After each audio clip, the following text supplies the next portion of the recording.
want to start the stream? Yes, I'm sure I want to start the stream. And there we go. We're live. Hello, everybody. Hey, Kodiak, Ruben, Gem, 4X. 4X. I wonder if they really like 4X games. P-Cray.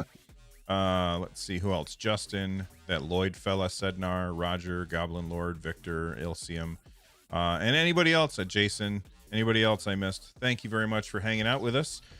Lloyd, do you want to start a podcast about video games right now? Sure. Apparently, our fans are revolting, saying that they need a Stadiacast update. Oh, okay. Well, talk about your cats real quick, very quick, and then I'm gonna hit a button. They're very happy right now. Tank he's our big cat. He's probably about 14 pounds, and that's not like overweight. That is just muscle mass on his huge frame. And lately, he has become more vocal, where he would barely make noise before. And then he started only when it was like dinner time and Kara was getting like the food out of the big plastic bin that we have. He would be like he'd do like a little meow, but it was like the most quiet little, just, I don't know, feminine meow ever. And he's just like this huge dude that just like stomps around the house. So it was always just ridiculously funny. But now he does that now. Like if you stare at him, he'll go like, and it's like the most little tiny meow ever, and it has to be the cutest thing ever. So if you have a big cat that has a little voice, that is the cutest thing that can ever happen in a house. Marvel will look at you, and if you say hello to him, he won't say a sound most of the time. He just mouths it. Like he just goes like that. I'm like, all right, cool. Well, I can't be bothered to make any noise and engage my vocal cords, but I'll at least open my mouth because I was going to yawn anyway. Yeah, that's accurate. All right, I'm hitting a button, everybody. Let's go. Hey, everybody, welcome back to Stadiacast. I'm Bill. That's Lloyd. What's going on, Lloyd? Not much, man. It has been one hell of a week, and I am so happy to be sitting here talking about video games for a change this week. Absolutely. Before we do talk about those video games, I just want to let everybody know, if you're listening to this on your favorite podcasting app, then you can find this show as a video, as an actual live show every single Sunday morning at 10 a.m. over at nerdnest.tv. That's our YouTube channel. So head on over there, click subscribe. And then after you click subscribe, there's a bunch of other buttons that are kind of hanging out. So check out all those other buttons to see what they do, because most of them find ways to support the show. Thank you very much to everybody who clicks those buttons, just like Jem did with a super chat right there at the beginning, mentioning that he is really enjoying Young Souls. Guarantee we're going to talk a bit about that today. So speaking of which, let's jump in with what have we been playing. And I know that you've been playing Young Souls, Lloyd. Why don't you start us off with that one? Yeah, Young Souls, game that came out of nowhere. Didn't even know it was coming. I'm sure I've seen, because this has been part of gaming events for a while, where they showed off, I think back in like 2018, I think is when they first showed it off, something like that. So I'm sure I've seen the art. But when it dropped on Stadia, I'm like, what's this game? And then I looked into it and I just saw this amazing art style. And I'm like, okay, so it's an action RPG that's like mixed with a beat 'em up by probably the best purveyors of beat 'em ups over the last little bit. Dotemu is publishing this. Yes, please. So I jumped in, grabbed Young Souls. I'm about halfway through it. It looks like it's going to be about a 15-hour game to beat it on like your first pass. Obviously, there's cleanup and stuff if you want to get 100%. So I'm about 8 hours in, something like that.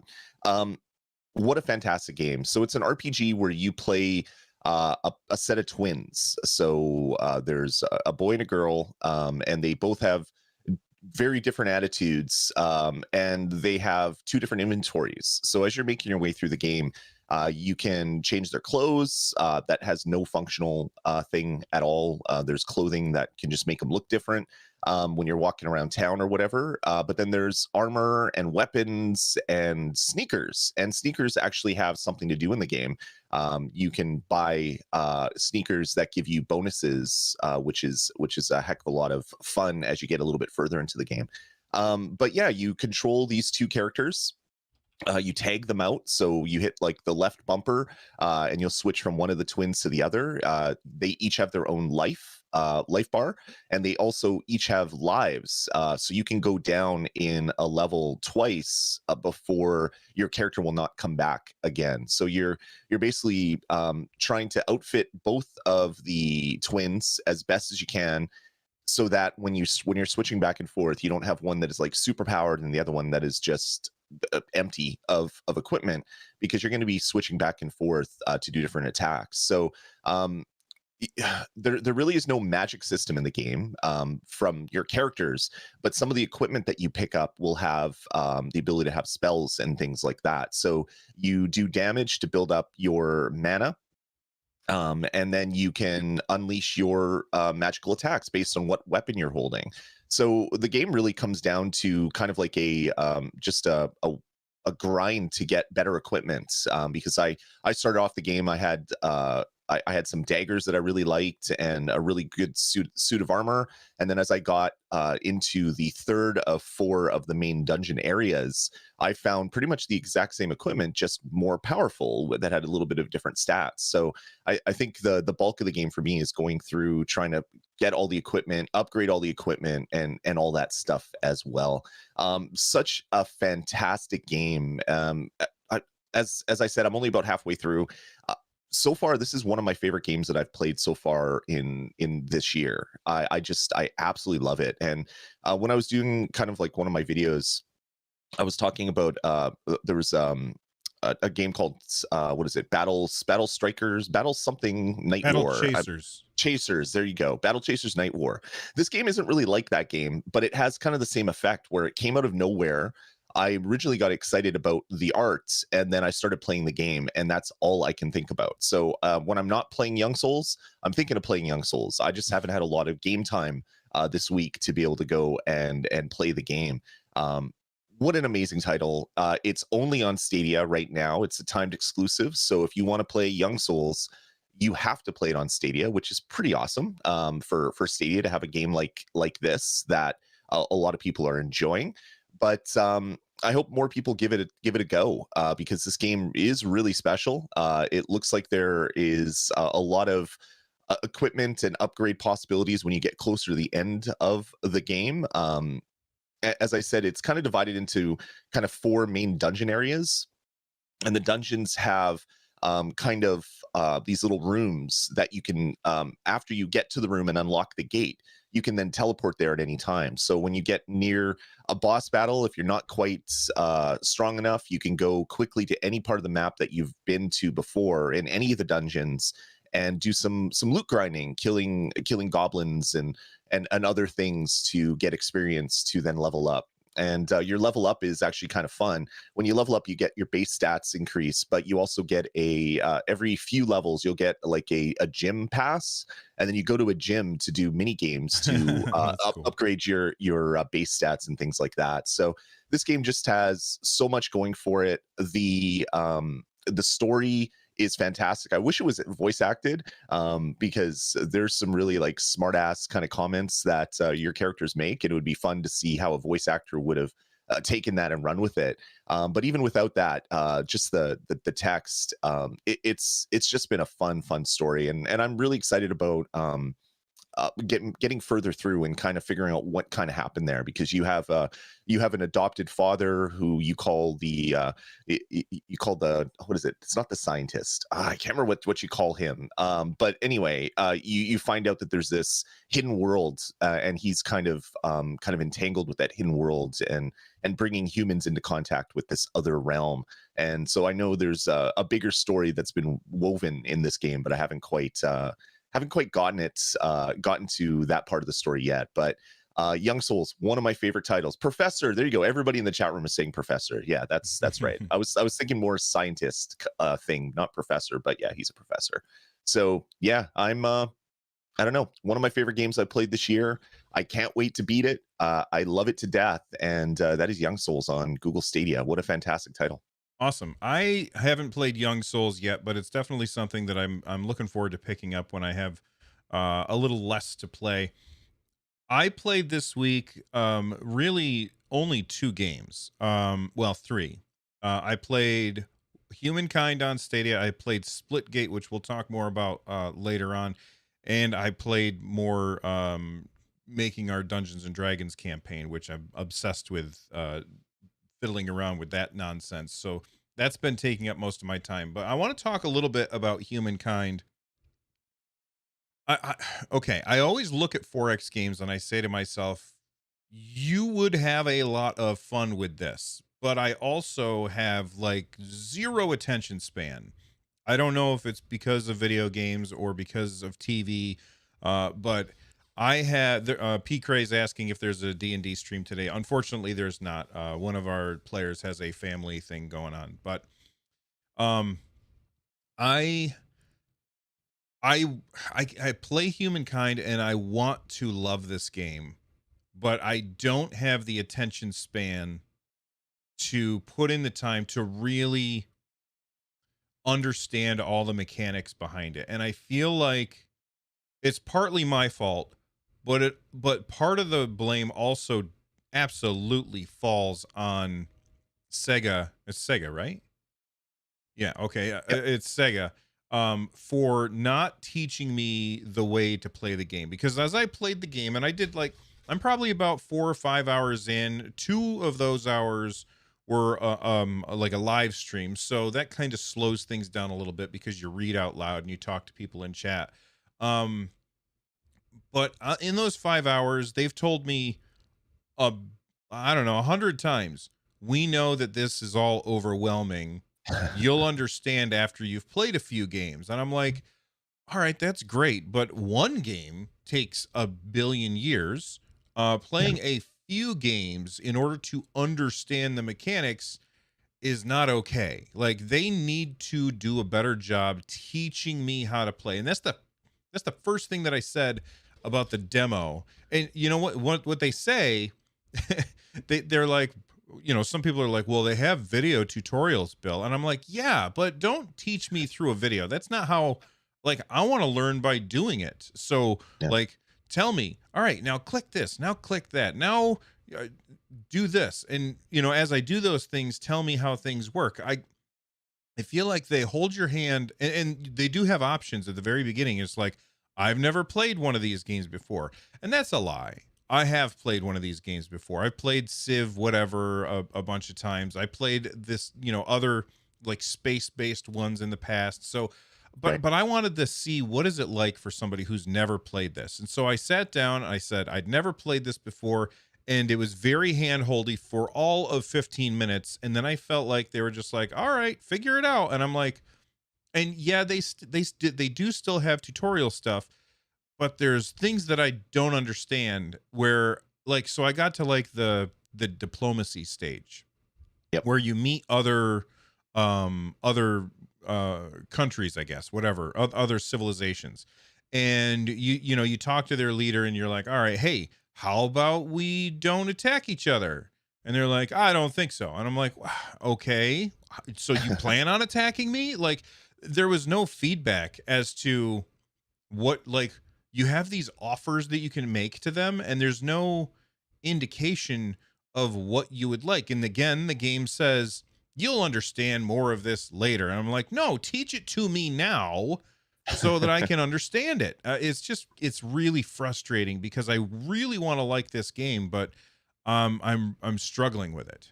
Yeah, I played a little bit at the same time, and I'm kind of in the state of lost as you are, where I kind of don't know sort of what I should be doing or what's gonna benefit my civilization as I go forward. Basically, I spawned. I kind of picked an area for my base, not knowing what I should be picking. Just picked a random place because it's Hmm. the tutorial map, so who cares? Um, and then I grabbed my unit, my army that's moving around, and I'm like, well, I don't want to figure out where he's going every time, so I turned on auto explore, and then he just like they just traipse throughout the whole world, and then I spawn other guys, and I put on auto explore, and they're going everywhere. They're getting to meet other civilizations as well, and then you have a peace treaty, and it's like, yep, we're not going to attack each other. That's great. And then like 2 turns later, the person that you did a peace treaty with attacked you, and it's like, well, then why did I have a peace treaty with you? Why'd you spend all this time making me go through that section of the game?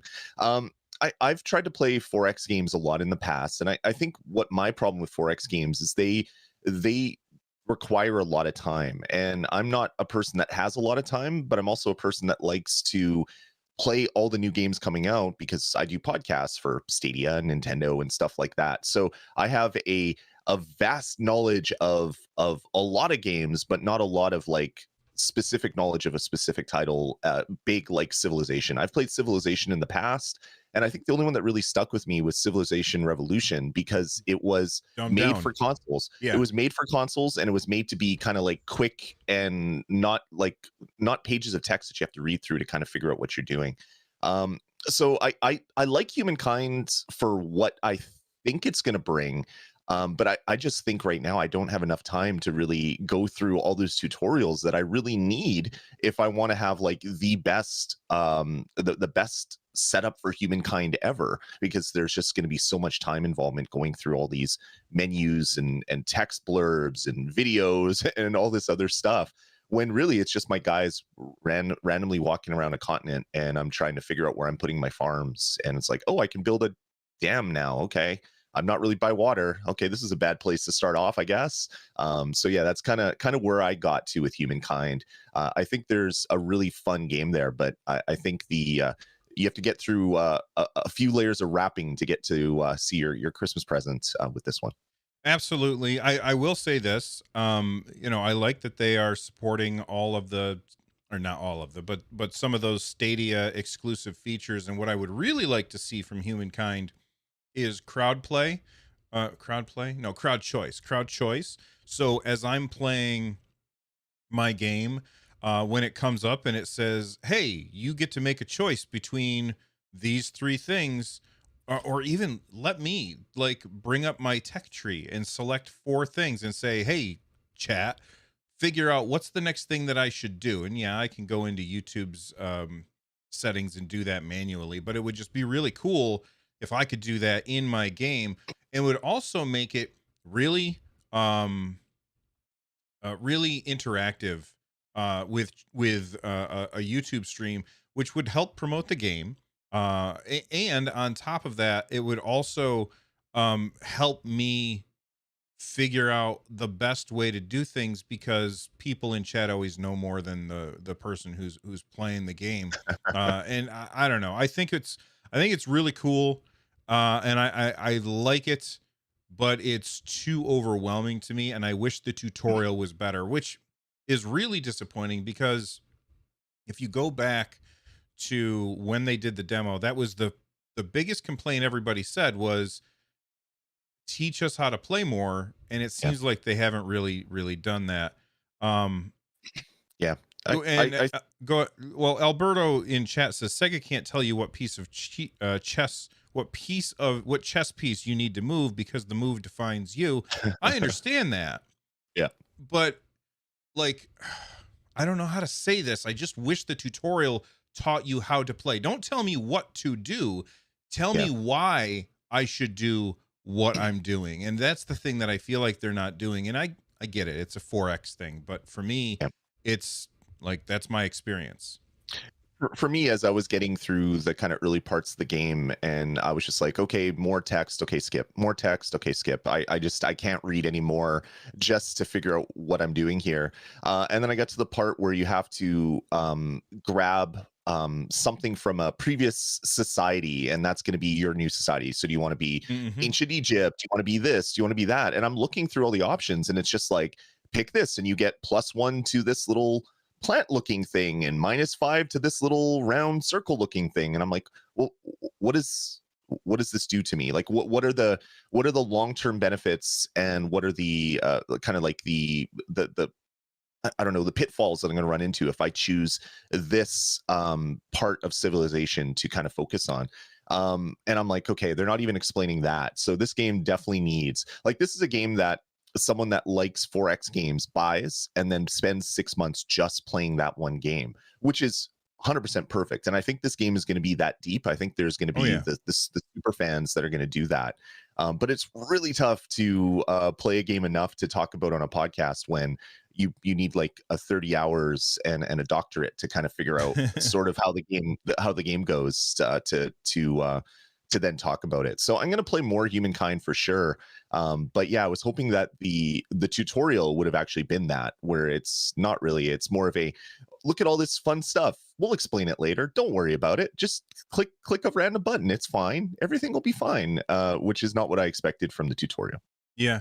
I will say this, like the part where you were like, I do think a little bit of that falls on you for not reading this stuff, because they do explain what the food does and what the other stuff does. And that also really depends on which ancient civilization you chose.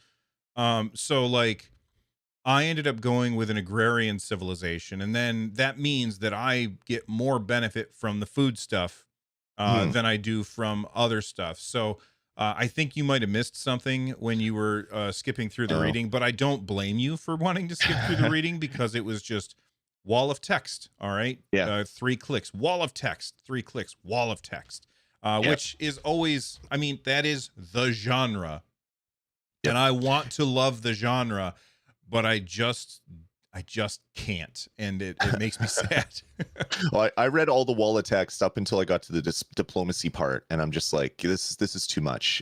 So I did get all the food stuff, but it's hard to it's hard to figure out what the end game is going to be, because you don't know what the game is going to evolve into. So it's like, what do I choose now, and what's going to give me the best benefit? And I think it's probably designed in such a way where there really is no best thing to go, best thing to Right. choose. It's how you play. So but it was just like you hit like there's like a more information button at the bottom of that window when you're choosing a civilization, and then it slides up like a full screen of just like +1 to this, -1 to that, plus to this. And I'm like, okay, well, how is that gonna come into play as you get future in the if further into the game, when Hmm. you're kind of in the future a little bit in the world? And I think that's just stuff you're going to learn by playing. But yeah, I really wish it had like a fast mode. Like, it'd be really nice if you could have it like auto do turns, for like set it to do like auto turns, and auto explore, and just kind of figure out what, I don't know, 50, 60, 100 moves into the future kind of looks like, and then you can start over again and make some better choices. But yeah, I suffer from analysis paralysis when I come to games like this, where it's like, I don't want to make a mistake. I got to do it the best. I have to do the number one best thing that you can do, to min max my experience with this game. And I think that's the problem with Humankind, is you can't really min max this game, because everything has benefits and everything has pitfalls, and it's kind of something that you'll just learn through playing. What I would really like to see is when I click on that, I've never played this kind of game before. If instead of teaching me through playing a real game, they had that short experience that you're talking about, where instead of having a game that takes hundreds upon hundreds of turns, you Mhm. have a game that's over in 15 turns.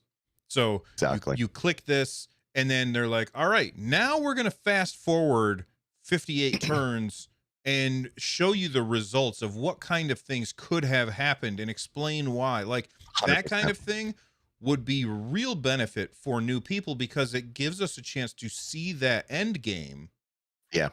and then once we see the end game, we can understand how all of the previous parts worked. And Yep. I think that would really change my opinion of this game. Although, again, for 4X people, this is going to be a fantastic game. So I'm ready to move on from it. You also played Foreclosed a little bit more. Did you end up Yeah. finishing that?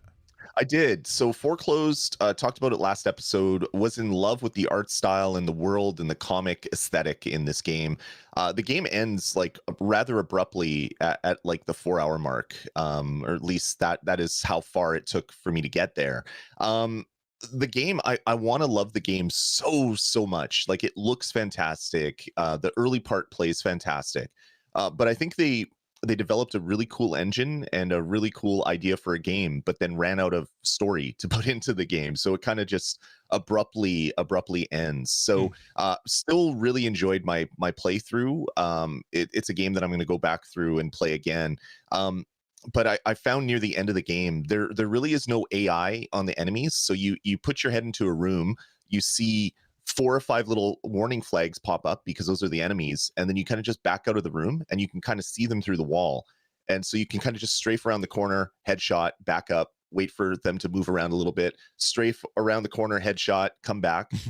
There is no AI for the enemies. Like, they don't chase you really. They walk in a straight line towards you, and if they hit like a little, I don't know, a little block, like a, I don't know, a cardboard box or something in the environment, they don't really seem to go around it. They just kind of stop there. So I think the game needs a little bit more work to be more of a video game.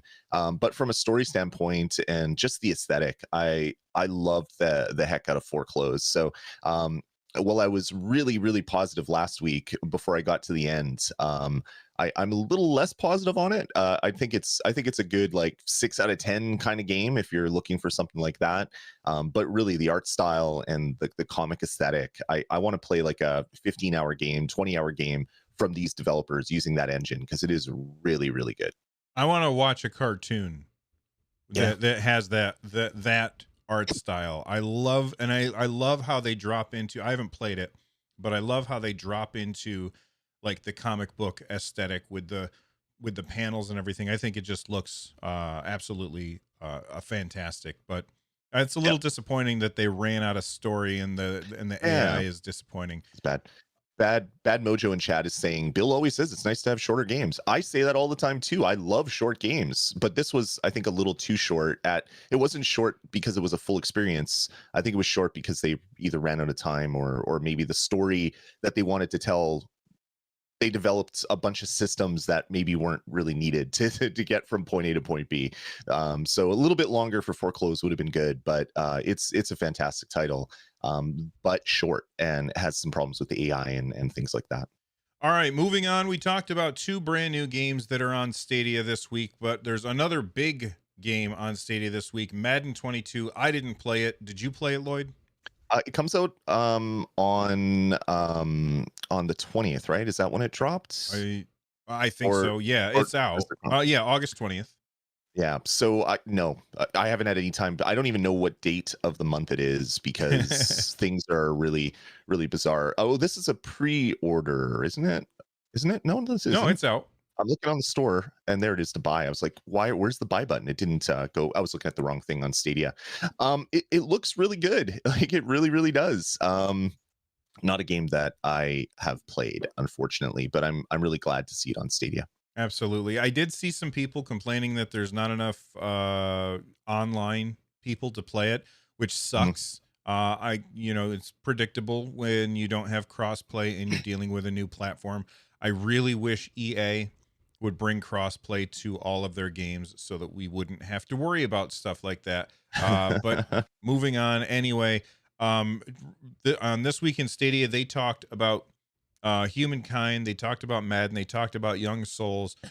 So we've kind of hit all of those things. They also did say that you can play Elder Scrolls Online free for a limited time with Mhm. Pro. So beginning at August 17th. So if you haven't already picked it up, you can play it up until Monday, August 30th. So you still have like a week that you can play that game. Yep. If you've never played it, it is one of my favorite MMOs of all time. Currently, I'm not playing it, but I have well over 100 hours on the Stadia version. I have well over 100 hours on the PC version, and I Yep. probably have at least 80 hours on the PlayStation version of the game.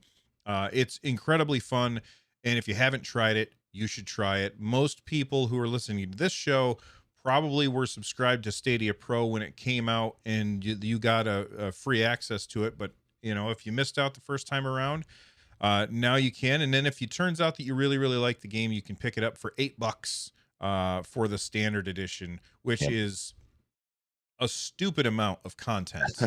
Yeah. We were just talking about a really short game. You can literally play nothing else for the rest of the year if you get the standard edition of ESO for $8. Yep. So definitely, we want to check out that game. And then speaking of really good deals, YouTube Premium, which is like, I subscribe to YouTube Premium because I don't want ads on YouTube. It's so much better. YouTube Premium also comes with music, which we don't really use because we have Apple Music. But it also comes with 3 months of Stadia Pro, which is really awesome. So I just wanted to let people know about that. Anything you want to add before we move on? Yeah, Marvel Avengers War for Wakanda came out. So it's the Black Panther Mhm. add-on to Marvel's Avengers. It came out. It is really good. I That's the one game I wish I really had time to play right now, because I want to level up my Black Panther and take on the new skills. The new area, the new biome that they've added for Wakanda is just absolutely fantastic. So if you played Avengers when it first came out, maybe got to the end or didn't, but want something a little bit different, it's free DLC. Just boot up your game and you can make sure to download. Oh wait, you don't have to do that on Stadia. You can just jump right in and play Black Panther without a 20 gig update for your game, and it's really good. The new skills, the new powers, they've changed the UI for everything. So when you hit the what is it, the three dot button on your Stadia controller, it now brings up one menu, and it shows you what your little icon is, what your skin is. You can choose all that stuff right from one screen. All of your equipment, you can see like all your different slots, what you have there, how many of your free inventory is filled with other things. So you can all do it from one screen instead of having to like stupidly page over with your bumpers to go from page to page to page to page just to do simple inventory and character management. It's all on one thing, which is pretty fantastic. So if you've bounced and maybe want to re-experience Marvel's Avengers, the updates that they did with this latest patch for War of Wakanda is really, really good. Yeah, I've heard good things. I played, I don't know, there was a free weekend. I want to talk about that for a second. Um, Free weekends. Google has done a free weekend every week for like the last 4 weeks. This is really, really good. And I think It it's is. something that they don't advertise enough. And it's Mm, probably because they can't necessarily be consistent that you would be able to play a different game. Like, that's what they should do. They should say, all right, here's another benefit to Stadia Pro. Every yep, single weekend, we're going to give you access to at least one game that you can play for free for that weekend. They should do yep. that every single weekend. It wouldn't really cost them much, Mhm. because what would happen is they would sell more games. And that's That's where right. they really are making their money. I don't know how much money they're making on Stadia Pro, but my guess is the 30% from sales is probably more than they're making on Pro, especially now that they're giving a larger chunk of that Pro money away Right. to the publishers based on the playtime stuff. So Yep. I think that that would be a really good incentive. And honestly, I've said this before, take the 4K part, take that out of the Pro, just put that Mhm. in for everybody, because then people are going to be much more likely to buy games on Stadia if they can play you buy the game on Stadia, get roughly the same performance that you get on other platforms, and then you subscribe to Stadia Pro for the Stadia Pro games each month, the Stadia free weekends, and that kind of stuff. And the sales, I think that that is a better case and better use case. I don't think that's the right term, but I think that's a better business model in my opinion. Yeah. But back to what I was saying, the free weekend of Marvel's Avengers, I was very disappointed in that game, and it was just because the controls were terrible. And I've Mm. had I said that, and everybody was like, well, Bill, you should do this, you should do that, and maybe I should, but now it's no longer free, so I can't try. But I'm not going Yeah. to pay money for the game after what I played with it. But Lloyd put in over 50 hours, loved it. There's people have been talking about it in our community Discord. They're loving it. Maybe I'm just an outlier. I don't know. Yeah, it's one of those games where like the aiming controls. So if you start off the game as like Iron Man and Thor, and when you're kind of playing through the early area, and you don't have a lot of your skills yet, so you're aiming your repulsor blast, or you're aiming to throw Mjolnir, which sucks because those controls are terrible. The rest of the game is fine when you have a level 50 character and you have all of your skills unlocked.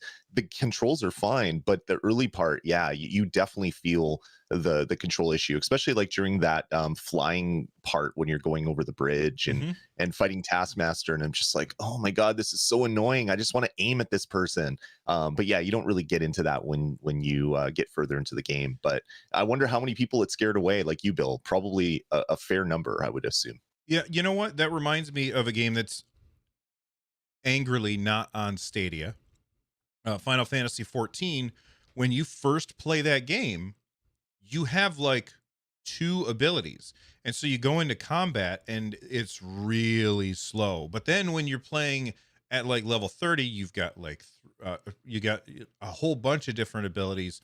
Mhm. You've got things that are on the global cooldown, things that are not on the global cooldown. So you're constantly doing stuff and dancing in and out of enemy telegraphs. And I Right. always said for that game, they don't put their best foot forward with how you experience the game when you first start out. It's Mhm. kind of a bad experience, um, but it quickly gets better. But now that you said, "Oh, well, the way that you play in the very early game is extremely different from the end game," that's really good to hear. So I don't know. Maybe when it gets another free weekend, I'll give it another shot.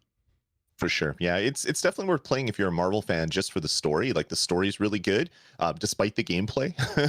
The story is really, really good. But yeah, I could definitely see how the first kind of like opening missions that you go through, and yeah, the aiming stuff is just like, oh my god, what were you thinking when you designed this? But then you get further in the game and you don't really have to aim that much. Even when you're like maining Iron Man, you're not using repulsors as much for close combat. It's more for people that are up on a cliff or something, where if you have to take a half second extra to aim, it's not such a huge problem. But yeah. Anyway, the Black Panther stuff, amazing. The changes that they've made to Marvel Avengers UI, amazing.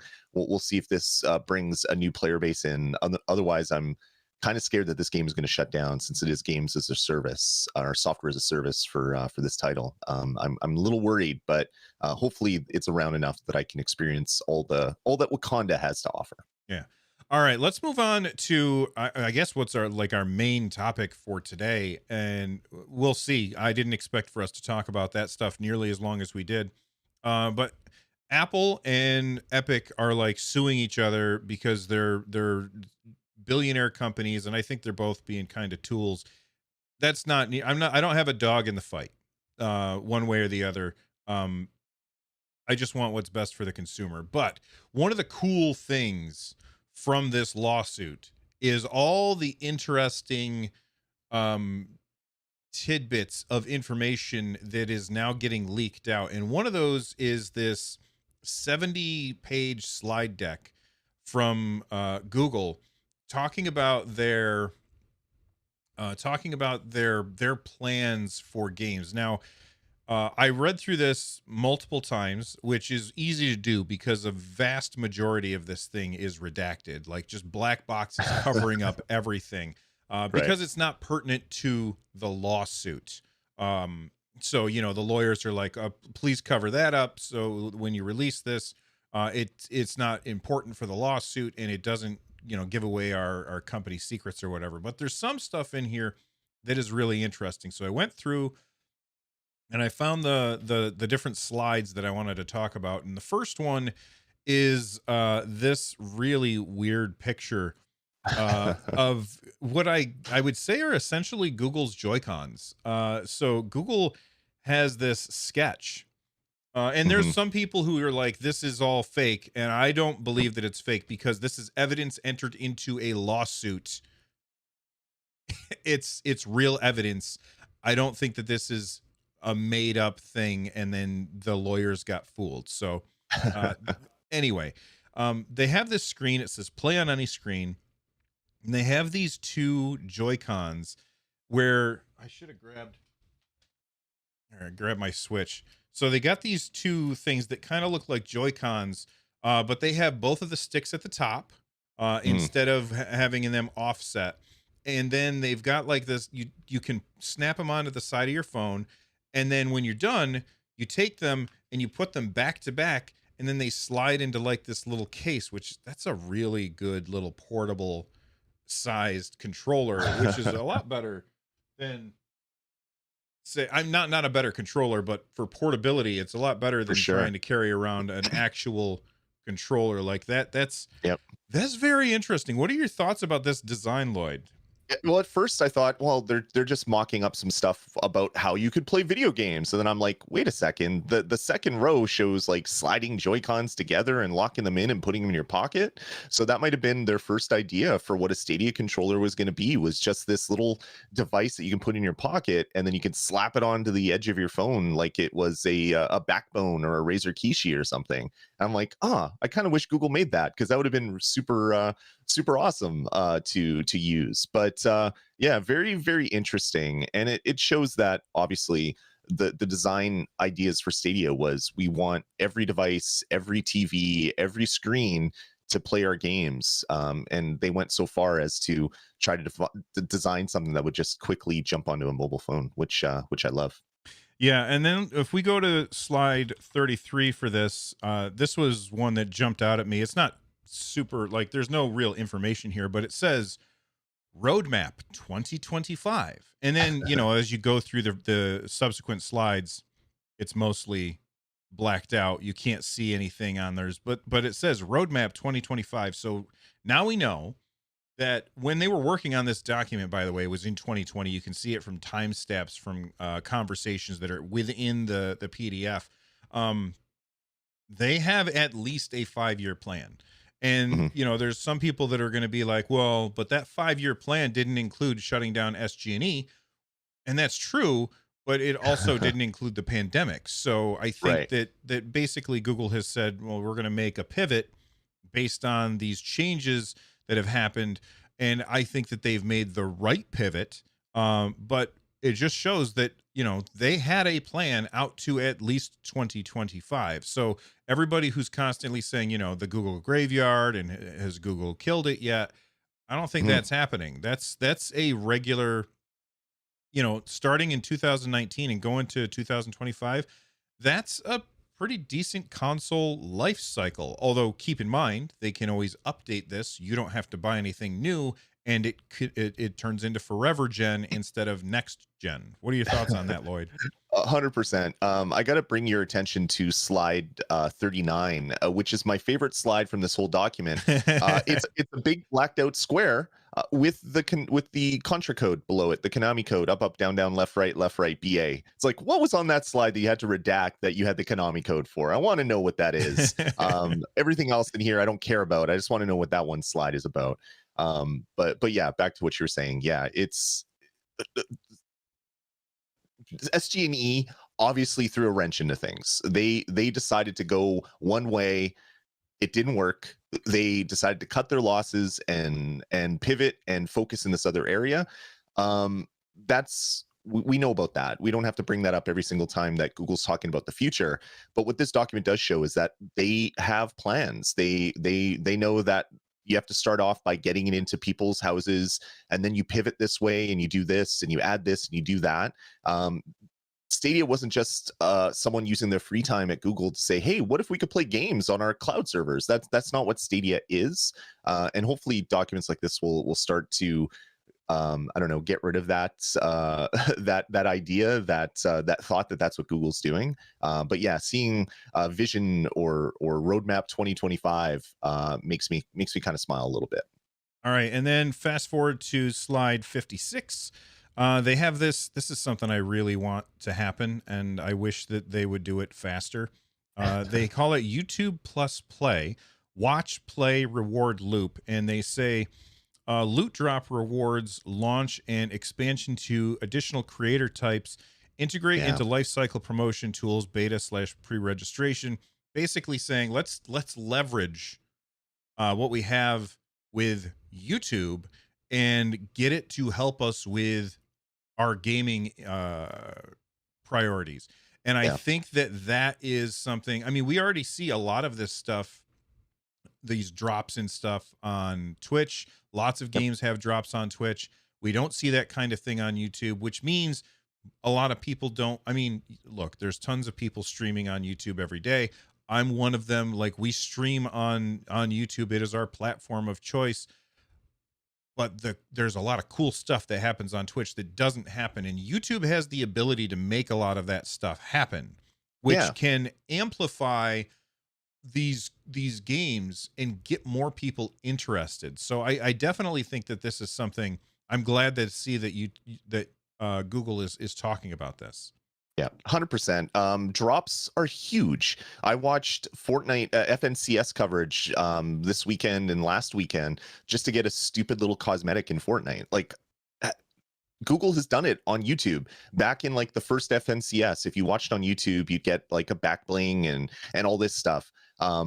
Having drops is huge, and having drops for the games that are already on Stadia. So you watch someone playing a Stadia game, you see a little thing that pops up in the thing saying, "Oh, you got this skin for watching Run Jump Stomp play Humankind. You can now be I don't know, the Proteans from StarCraft. You can be that just by watching this thing." And it's like, oh, okay, well maybe I'll pick up Humankind, or maybe I'll be more invested in Humankind content because I got this drop. The fact that they're thinking about that makes me really hope that things like drops and more rewards for viewers watching streamers on YouTube is coming, because that is such a huge thing on Twitch, where people set their schedule around streams that have drops for ESO and Apex and Fortnite.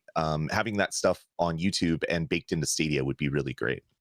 Yeah, and then on slide 65, they have like basically they have these trends, these pillars that they're talking about, and then they're trying to talk about all of the ways that they like can foresee themselves doing well in the gaming industry. Basically, I want to look at the how to win tabs here. So first off, whoop, there we go. It says bring our catalog and NTech stack to more screens and platforms, including Google's ambient computing vision, starting with Windows to distribute emulated native and streamed games. So there's Stadia right there, with a low-cost universal portable game controller. Now, that low-cost universal portable game controller is what we were talking about earlier that looks like the Joy-Cons. Clearly, Stadia went a different direction and decided to go with this controller instead, which is awesome. I love that controller. It's one of my favorite types. And then they say in 2025, they are planning to gain a percent. It doesn't say what, of the ridiculous amount of money in the games industry. And this is another reason that tells me Google isn't going anywhere, because they look at that 35 to 50 billion dollars a year in the games industry, and they're like, if we take a small piece of that, we're going to be earning a lot of money, which I think is very interesting. Then they said, this is really good. How are they going to monetize that? Well, by doing free to play upsells, which means you got to have more free to play content on Yep. Stadia. Things like Fortnite, which we're going to talk about in a minute, because there's a lot of really interesting information about that. Then they have the platform subscription bundle, offer a multi-platform content subscription. I guess that's kind of like Stadia Pro, but that also feels like it could be something else. And then they have the premium way of making money, which is where you make one-time purchase premium games, which is what I like most about Stadia, is that I can just buy my game and play it. But it looks like Stadia wants to do all three things. You know, Yep. they want to take a little bit of each piece of that pie, which I think is really good. Anything you want to add on to that before we move on? No, just those are the three ways that games are sold these days. You have free to play games on phone and PC. You have subscriptions like Luna or Ubisoft Plus, and then you have what Stadia is for most people, which is you buy a game and you own the game. So they saw that from the get go, which is a good thing. Yeah. All right. And then if we move on to the last thing, how page 70, how Google views their platform. At the very end, basically, whoops, I scrolled way too much. So at the very end, this is what they have to say. They must demonstrate strong developer value proposition to reach the largest target audience, because the platforms with the most reach and simple dev experience are more attractive. And when you think about it, well, right now, Google is not hitting either of those things because of two things. Number one, they're limited in the number of countries that they can be in. And I think because of the pandemic, Google did not expand Stadia into as many countries as they otherwise would have, because of the current chip shortage, they are also unable to expand their servers as much as they would like to. And that's a very, very important point. Those two things make it hard to have the most reach, the pandemic and the chip shortage. And then Yep. the simple game dev experience, where they say that that's more attractive. Right now, if you ask most developers, they would say, well, while Vulkan is better, I don't have as much experience with that. So developing Yep. my game for, say, Linux is kind of a hard thing to do. But we also saw that Google has the Stadia port toolkit, which is supposed to be kind of like Proton, which is like this translation layer, which allows you to make your games for one system and have it run on another system, which is really, really good. So they're working towards that simple or simplified game dev experience. And I think that over time, that most reach thing is going to happen. It's going to be a while, both because of the pandemic and the chip shortage. Anything you want to add there? Not really. It's just good to have that they're having the same conversations that we were Hmm. having from the start of Stadiacast. It's like, what about this? What do you want to do for this? This wasn't just a hey, let's do this, and 6 months later, they have Stadia servers and game developers making games for it. They've been planning on this for a long time, and I don't see any flaws in the stuff that is in this document where Google got off on the wrong foot. It looks like they were planning stuff the way that they should have as someone new entering the industry. All right, and then let's move on to the Fortnite stuff. You kind of talked about Mhm. that you're a big fan of Fortnite. Like you watch certain things in order to get drops for your character. Yep. And we go back through the 2 years of doing this show. There has been many times where we're sitting here talking about stuff, and people come into chat and they're like, "When's Fortnite coming to Stadia?" Right. Well, probably never at this point, just Yeah. because, well, maybe not never, but now we know the reason that Fortnite is not coming to Stadia because of this, this lawsuit. But here's what it has to say. If I'm going to bring this up on screen, basically, it says like there's this string of text messages with the names redacted. Again, this is evidence from a lawsuit, so I don't think this is fake. But it says apparently Mark R had a meeting with Google Play. His offer: put Fortnite launcher in Google Play for free. We will give you Fortnite on Stadia. Right. Okay, so what does that mean? Well, it means basically let us put Fortnite on Google Play and don't take your 30% cut, Right. and then they will say, all right, and we'll put Fortnite on Stadia, which I think would have been really, really awesome. And then Huge. later on, they say, well, okay, does anybody else get to have a free pass on the 30% from Google? And they're like, not sure. We originally offered Tim Sweeney 8812, and he said no unless they gave it to all devs, which I think is very, very interesting. What are your thoughts on this one, Lloyd? Very, very interesting that Fortnite was such a juggernaut that they were trying to use it as a way to get what they wanted before this whole lawsuit thing happened. Let us sell our currency with our own money in the Fortnite launcher, and we'll give you Fortnite on Stadia. I wish that happened. I really do, because then there wouldn't be this lawsuit. I'd still be playing Fortnite on my iPhone. I'd be playing Fortnite on Stadia. I'd be doing all that fun stuff. It just things like this are just endlessly fascinating, because you wonder all these conversations that are happening. So any idea that a gamer has, wouldn't it be cool if Microsoft bought Nintendo? I'm sure there was conversations, and there's text chains which would say, yeah, we want to buy Nintendo and here's how we're going to do it. Obviously this stuff isn't close to being finalized or whatever, but all the fan theories and fan ideas that any gaming fan has, it obviously has happened somewhere in corporate America. So yeah, that just makes me smile. But yeah, man, I want to go to the other Earth that has Fortnite on Stadia, because I'd be playing so much of that on Stadia instead of booting up all my other systems to play it.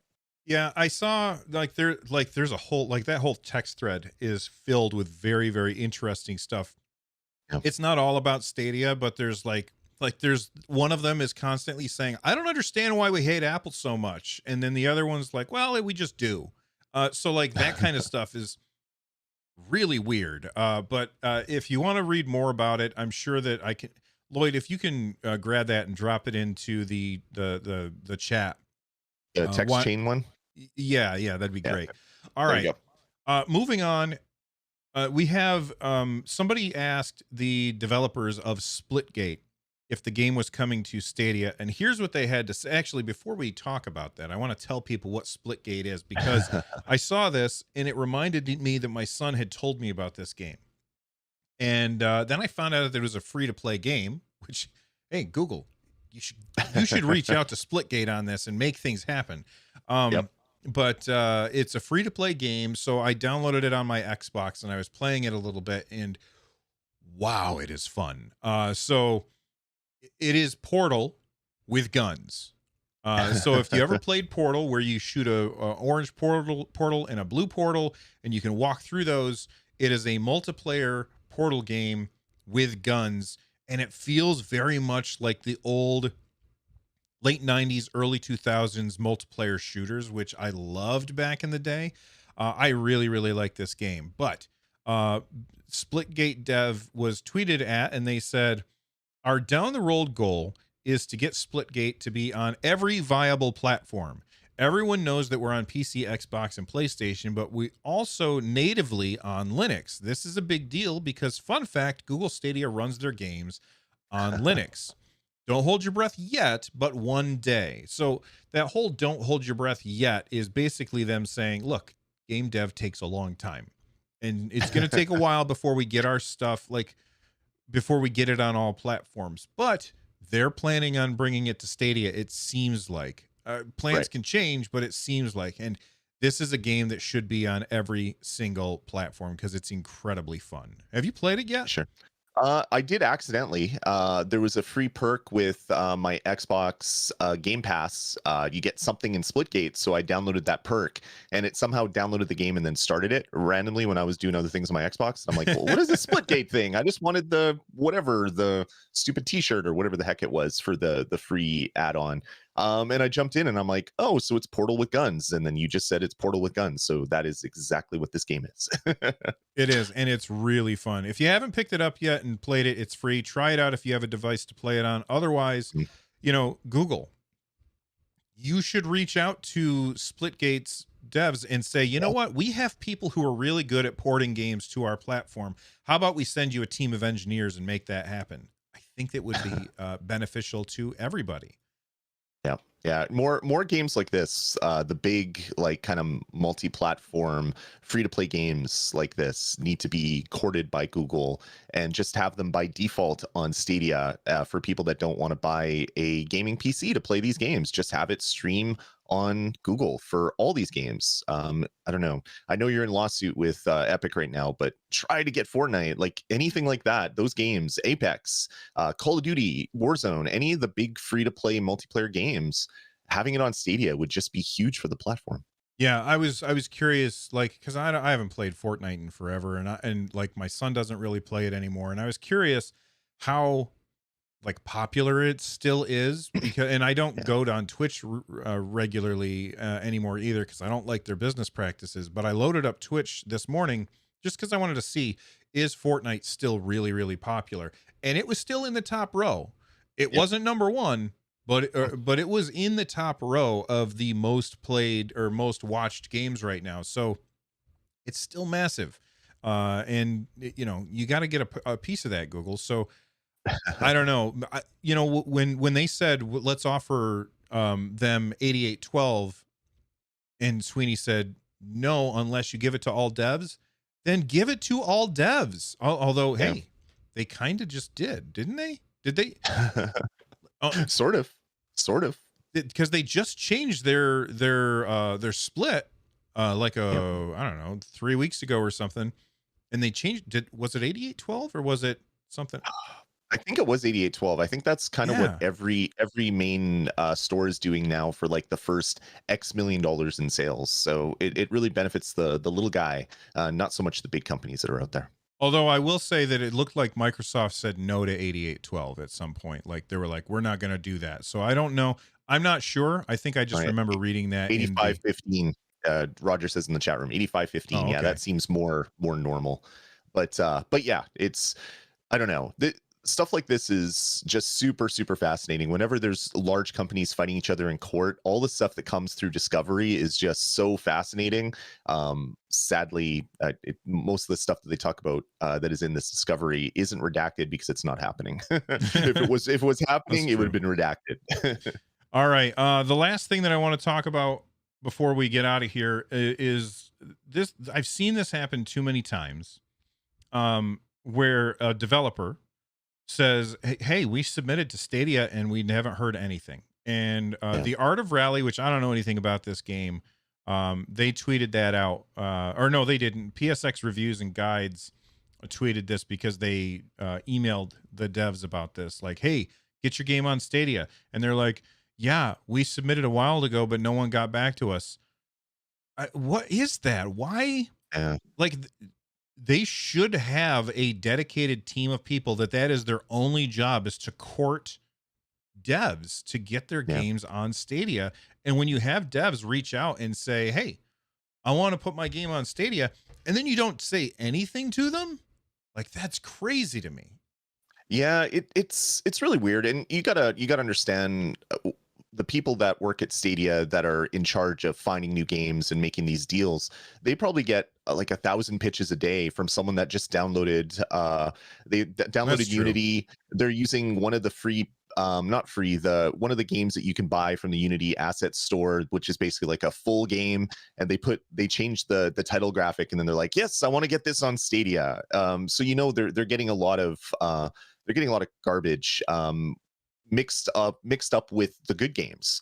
They really need to have someone that is maybe a little bit more in tune to kind of like the indie dev scene, where they see a game get interest at some sort of independent game festival, and that's when you immediately whitelist those devs. And if they submit something, you greenlight it immediately, or you even do the step to reach out to them yourself and say, "Hey, I saw Art of Rally at Gamescom. It looks really good. We'd love to have you on stage." You make that happen and start the process that way. But yeah, just like you, Bill, I've seen so many people have come out and said, "Yeah, well, we tried contacting Stadia and they never got back to us. So I guess we're not going to be releasing this game on that platform." Google has recently kind of overhauled their community outreach. They hired some really great people to do kind of the social Hmm. stuff and get people really fired up that way. Hopefully their next hire is some really motivated people in kind of the games acquisition area of Google Stadia, so that this type of stuff happens less and less in the future. I think the thing that bothers me most about this is that they never got back to us. That, like, that quote Yeah. right there. If you're not interested, reply and say, "No, thanks. We don't want it." Don't just ghost people like that. Just, to me, it sounds so ridiculous. Roger in chat says Stadia is in its infancy. They need a spokesperson visible. I Yeah. don't know. I don't disagree with that, but I feel like Google wants to just let the games do the talking. They don't want it to be about them. They want it to be about the games, which I can agree with that.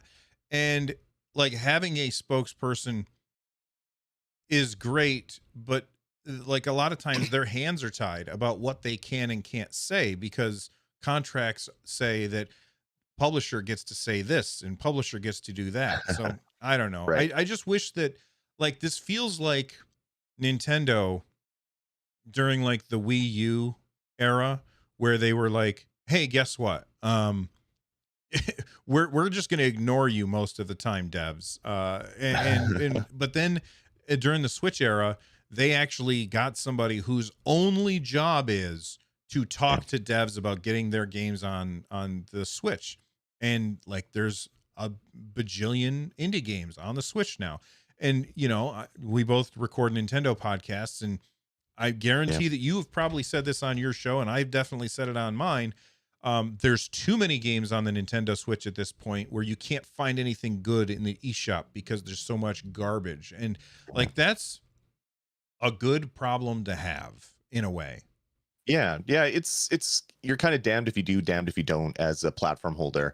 If you don't let anybody that wants to make a game for your platform put a game on your platform, there's always going to be stories like this where a dev is PO'd because they tried contacting you and you didn't listen to them or didn't give them Hmm. what they thought that they needed from you. But then when you let everybody on, then it becomes kind of like shovelware and tough to find sort of the diamonds in the rough. Hmm. I think Google's small enough right now that what they're doing is kind of the good way to do it, but Yeah.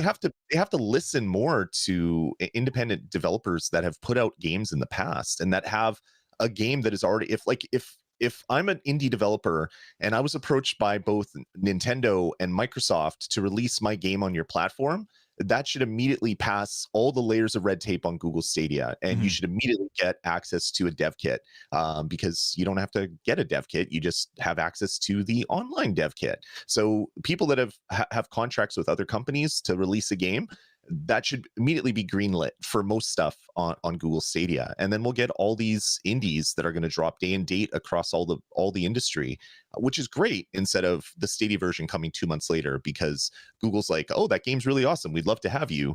But then it takes 2 months to do the port and get it running on the Stadia platform. So yeah, hopefully they're a new company, a new games company. Google's obviously not a new company, and so they're going to make a lot of mistakes. But hopefully they start making some right ones in this regard and do more outreach to these indie devs to get games like Art of Rally on Stadia without the internet having to ask the developer and then get into that whole, well, we tried, but they said no. Well, actually, they didn't even say no. They didn't say anything, which is worse. That'll just stop if they start reaching out to these people. Yeah. All right, let's move on to the super chats that came in throughout the show. First off, I want to say thank you to Jem for saying how much they love Young Souls. We really do appreciate that for the support. P. Cray says anything but Final Fantasy 14. I don't know you, man. What's your problem? That game's amazing. But thank you for the Right. support. Two Dogs says Humankind first look was great. I'm playing it right now. Thank you very much for the super chat. And Cookie McCrumble sent in a pretty large super chat. They said, love the show you guys always put on. Literally always have the exact same views as me on most things. Any guesses for Pro for September? Also, great to see hints of possible Splitgate appearance down the line. Well, thank you very much for the support at that level. It's pretty Mm. fantastic, Cookie McCrumble. But September Pro games, what are Oh. you go ahead and make your prediction, Lloyd, and then it's going to be the one thing you didn't say. Well, I've been playing saying Piku Niku forever, and then that finally happened. So I can't say that anymore. One game that is coming out mid-September that I think would do well as a pro game is Merrick's Market, which is Hmm. that make food and sell things at your medieval store. A game like that would do really well on Stadia Pro, I think. I'd love to see Mafia. I'd love to see Ark, like all these games that we found out they're coming or supposedly were coming at some point so long ago that still haven't shown up. But I think it's kind of bad to say them every month and then they don't show up. So I'm just going to not say them and then they'll drop for sure next month and then I'll be happy and not have to worry about that. Yeah, I still haven't claimed Paw Patrol Mighty Pups because I don't want it like as an extra box to go past in the ridiculous UI that is Stadia. But I'm looking through like my library and like the games that are um how do I the games that I've put some time into, and Mhm. I'm gonna say that oh gosh because I wasn't expecting to talk about this. Uh, there's so many pro games. I'm just scrolling through the list right now, and there is just pro game after pro game after pro game. There's so many of them. I'm going to say Cake Bash. Cake Bash is the type of Oh, game that wow. would be perfect for pro because this is a game that lives and dies by its multiplayer base.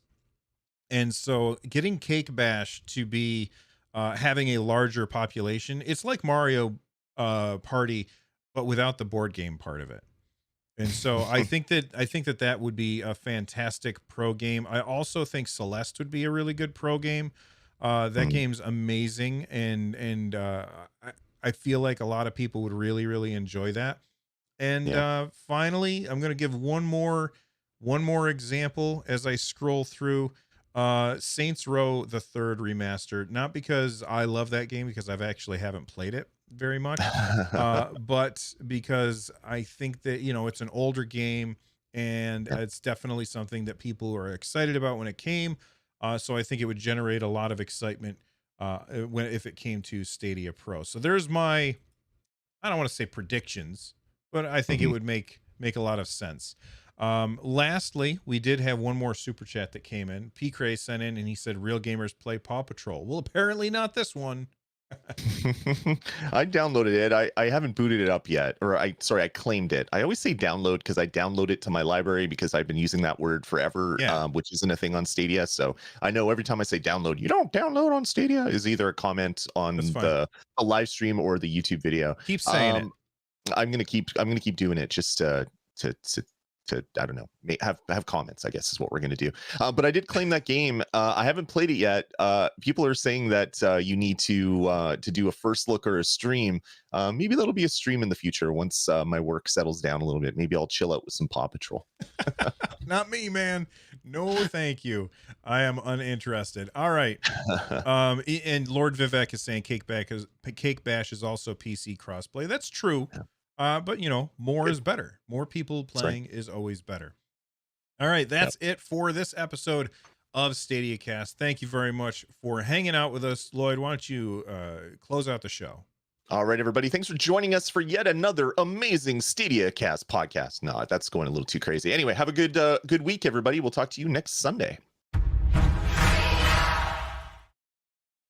All right, we did it. We're done.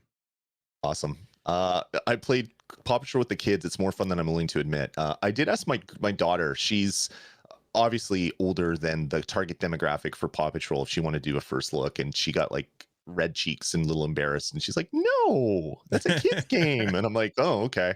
Well, you are a kid. You're still a kid. You're not an adult yet." But yeah, I was hoping to do a joint first look with my daughter, and it didn't work out. So maybe a stream in the future. There you go.